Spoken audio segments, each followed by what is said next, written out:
আসসালামু আলাইকুম ভিউয়ার্স, আপনারা কেমন আছেন?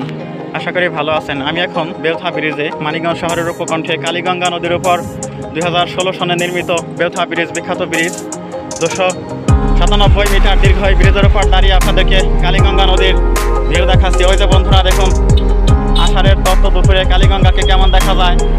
আপনারা কেউ কেউ দ্বিধা করতে পারেন যে কালীগঙ্গা সে কোন কালীগঙ্গা। বাংলাদেশের 3টে স্থানে কালীগঙ্গা নদী রয়েছে। একটা হলো পিরোজপুরের কালীগঙ্গা, এই নদীটা খুব বেশি দৈর্ঘ্যে বেশি নয়।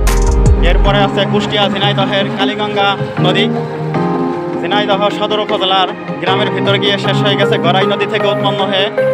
আর এই নদীটা হলো আমাদের মানিকগঞ্জ এবং ঢাকা জেলার কালীগঙ্গা নদী। এই কালীগঙ্গা নদীর উপরেই নির্মিত হয়েছে বেলথা ব্রিজ। মানিকগঞ্জ শহর এই কালীগঙ্গা নদীর পাশেই অবস্থিত। গঙ্গার নাম তো সবাই শুনেছেন, গঙ্গা মানে ভারতে গঙ্গা, বাংলাদেশে পদ্মা, কিন্তু এ হলো ছোট পদ্মা, ছোট গঙ্গা।